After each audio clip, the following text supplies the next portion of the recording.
পশ্চিমবঙ্গের এক অন্যতম রান্না হলো ভেটকি পাতুরি।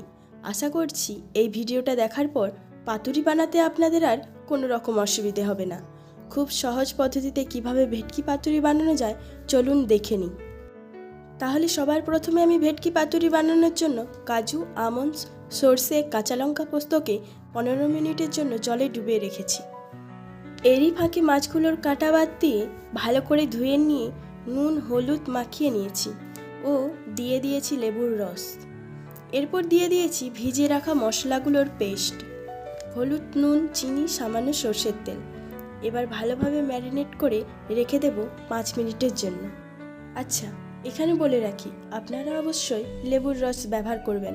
লেবুর রস মাছটিকে জুসি ও সফট করতে সাহায্য করে। সর্ষের তেল দিতেও আপনারা একদমই ভুলবেন না, কারণ সর্ষের তেল এই রান্নার স্মেলটা আরও বাড়িয়ে তোলে। বাই দ্য ওয়ে, আমি শম্পা, আপনারা দেখছেন যমুনা হোম ক্যাফে। আমার ভিডিওটা যদি আপনাদের ভালো লেগে থাকে আমার চ্যানেলটি সাবস্ক্রাইব করে আমার পাশে থাকবেন। আমি এখানে ভেটকি পাতুরি বানানোর জন্য নিয়েছি লাউ পাতা, তবে আপনারা কলা পাতাতেও এই রেসিপিটা অতি সহজে করে নিতে পারেন। দেখুন, আমি এখানে দুটি পদ্ধতিতে লাউ পাতাগুলোকে কেটে নিয়েছি। এরপর পাতাগুলোর মধ্যে মাছ, একটু বেটে রাখা মশলা, কাঁচা লঙ্কা দিয়ে ভালো করে মুড়িয়ে সুতো দিয়ে বেঁধে নিয়েছি। আপনারা যদি এখানে লাউ পাতা কিংবা মান পাতা ব্যবহার করেন তবে আপনারা পাতা সমেত পুরো রেসিপিটার স্বাদ আস্বাদন করতে পারবেন।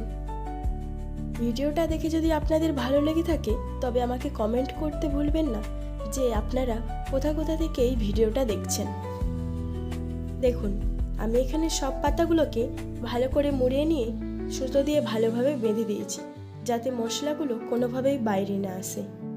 এবার একে একে গরম তেলে ভালো করে ফ্রাই করে নিলেই প্রস্তুত আমাদের ভেটকি মাছের পাতুরি। আচ্ছা, এই রেসিপিটা দেখার পর আপনারা আর কি রেসিপির ভিডিও আমার চ্যানেলে দেখতে চান আমাকে কমেন্ট করে জানাবেন। আর অবশ্যই একটা লাইক, শেয়ার ও কমেন্ট করবেন। সব পাতুরিগুলো ফ্রাই হয়ে গেলে গরম ভাতের সঙ্গে সুন্দরভাবে পরিবেশন করুন। বাই দ্য ওয়ে, আমি শম্পা, আপনারা দেখছেন যমুনা হোম ক্যাফে। আমার ভিডিও যদি আপনাদের ভালো লেগে থাকে আমার চ্যানেলটি সাবস্ক্রাইব করে আমার পাশে থাকুন।